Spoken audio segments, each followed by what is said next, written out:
Okay, welcome back to my channel. This is going to be story time with Jules by the Sea. Okay, so this particular story is going to be the second half of my first video, which was the magic spell. I'm calling this story Florida Hounds of Hell. Yeah. Okay, so I will leave the previous video link below, so if you're really interested in wondering what the heck this story is all about, you can go to the link and then check out my first story and see why this particular thing happened. Okay, so again, this is the repercussions of the magic spell I did way back when. In my previous video I explained. Okay, so I'm gonna get right into it. Just to kind of go through everything in case you're just watching this video and you have no idea what's going on. I live with my best friend in Florida on a lake, and I'm going to give you the layout of the house. Over on the right hand side was a garage, behind the garage was the kitchen, and then behind that was my best friend's room. So this was a one-story house. So in the middle they had a beautiful sliding glass doors that went all the way across the back wall to give a beautiful view of the lake, of course. And then on the left hand side was my room, and behind my room was her uncle's room. And basically in the house was me, my best friend, her little brother, and her uncle. And that's pretty much the extent of the people who lived in the house, except for visitors and things like that. Okay, so this was a regular night. I went to bed. I did have to get up at 6 a.m. I was in banking at the time, so I really didn't need to get sleep. I went to bed and everything was normal. Before I went to bed, you know, her uncle was in his bedroom, knocked out, drunk off his ass. I could hear him snoring. And then in the living room, when I said goodnight, I saw my best friend and her little brother watching TV. So I was like, okay, cool. As I was trying to fall asleep, I started hearing what sounded like a door opening and closing over and over and over again. Now, the first time, you know, I rolled around, I figured, okay, she's doing laundry, she's going in there to get linens, I don't know. But after the fourth or fifth time of me trying to fall asleep and hearing this, I was just pissed. So I opened the door and I walk outside expecting to see a light on or somebody. There was no one. It was dark. I could still hear her uncle snoring, and she was nowhere around. Went to the living room, nobody was there. Now this kept happening. This happened like 3 or 4 times, and by the 4th time I had it. When I walked out into the hallway, I looked to the right because I kept hearing the door, a door opening and closing. It wasn't her uncle's door. It wasn't the closet door that was right in front of my room. It had to have been the front door. So I'm looking at the door, and the door was actually moving. It was kind of loose, so you know, when a door has some leeway, it will have a tendency to move back and forth.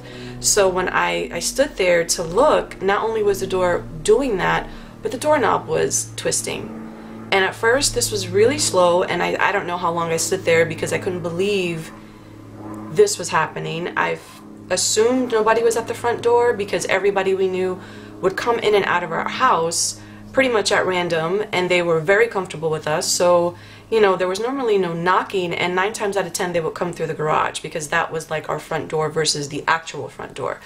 I know, doesn't make sense, but that's how it was in the house.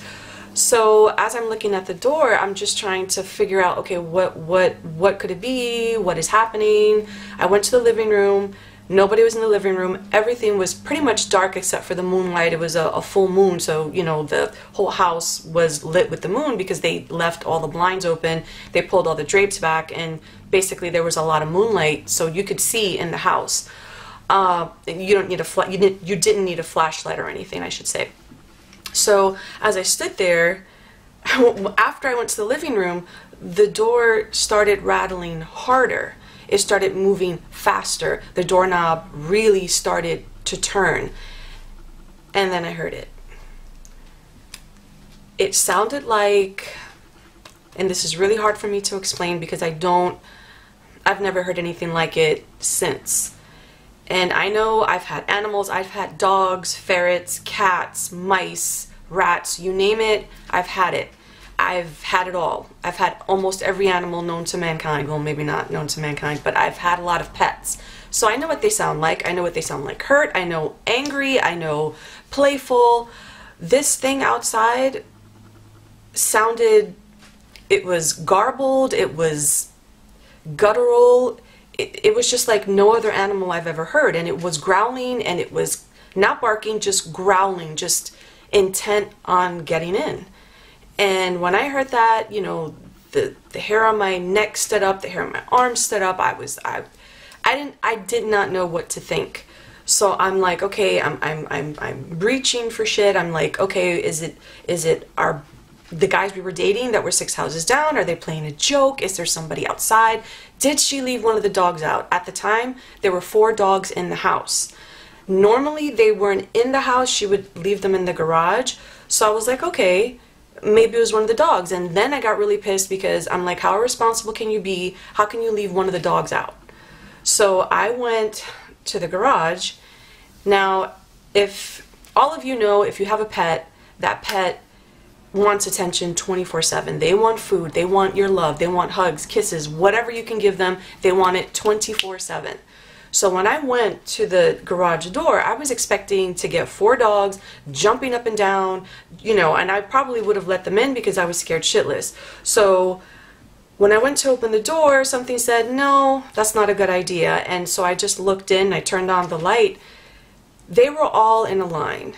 They were all in a perfect line, heads on their paws, and all they did was look up at me. Now, mind you, I'm calling them by name. Come here. Come here. Because I really wanted to open the door, even though I wasn't going to. I can't tell you why, but the dogs wouldn't come. And perfectly lined up in a row? What? Okay, so it wasn't any of our dogs outside. So I went back to the door, and the sound was getting louder. The door was just off the chain, back and forth, back and forth. Doorknob was turning. And so I was just going to open the door. I figured, okay, I'm going to catch them in the act. I'm just going to yank this door open. And when I went to grab for that door, because I was a little scared at the time. I mean, I didn't know what the hell was going on. I still thought it was a joke. I still thought somebody was doing this.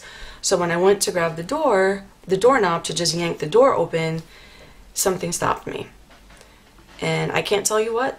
To this day, I really don't know what stopped me. So, you know, I just kind of stood there in midair for I don't know how long with my hand over the doorknob.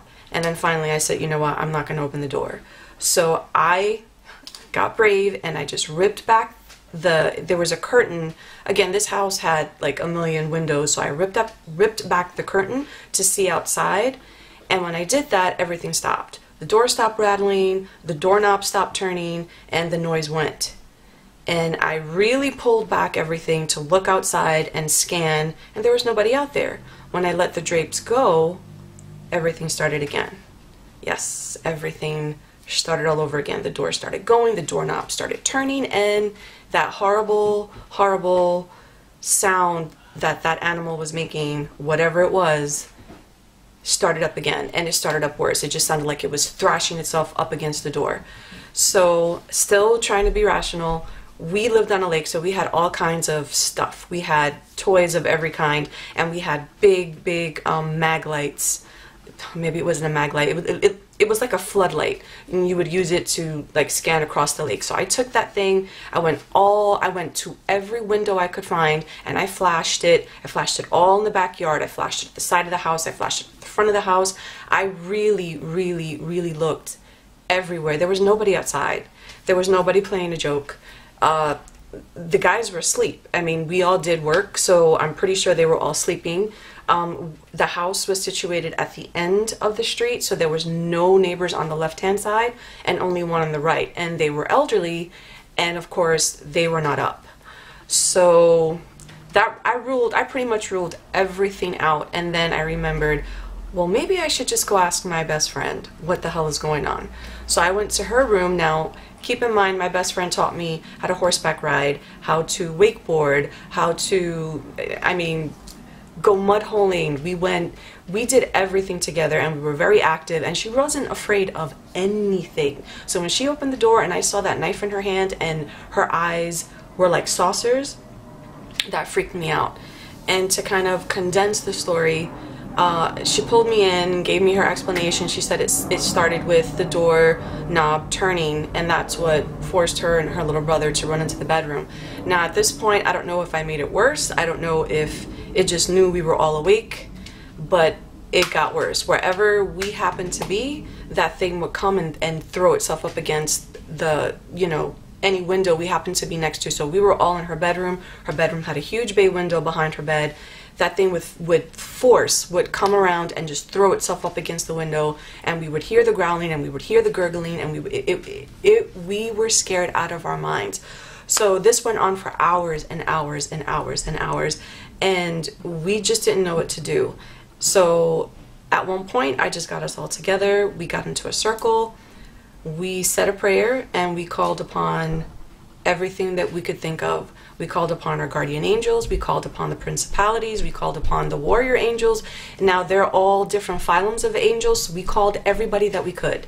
And we did our prayer circle. We said that prayer, I don't know, it might have been 1 o'clock in the morning then, and it started at about 9 or 10. So it still didn't stop, and we were trying to see if we were just crazy or if this was really happening. And we did actually go to different parts of the house to see if this thing will follow, and it most certainly did. We also tried to wake up the uncle, and he would not wake up. We went into his room, we said his name, we hollered, we screamed, we told him he needed to get up, we touched him, we shook him. He wasn't waking up. So we just kind of closed his door and left him alone and went back to her bedroom. And again, we just didn't know what to do. After we had prayed, though, we noticed that, okay, before I explain that, outside of her window, they were doing work around the house. So outside of her window were boards. And when we finished saying those prayers, when we were all in the bedroom, exhausted, not knowing what the hell to do from there, we started hearing the thing come around and then footsteps after it. Why did we hear the footsteps? Because outside her window, I guess they had dug a hole. I don't know what type of work they were doing. I don't remember. But the hole had planks over it. So, and that thing was just throwing itself up against every window. And since we were mostly in that room because we were scared to death, it was really, really throwing itself against that huge bay window she had. And so we would hear it come, and then we would hear footprints or footsteps after it. Only on the board, of course. We never heard any other footsteps around the house when we would go to the different areas. So, yeah, so finally it all ended at 3 o'clock in the morning. I was exhausted out of my mind, and then we finally were able to fall asleep, and that's pretty much the end of the story. The thing never came back. Other things happened, but that's for a different story. But I'm just telling you the story because, you know, there are repercussions to what you do. I do regret doing the magic spell. Have I done one since? No.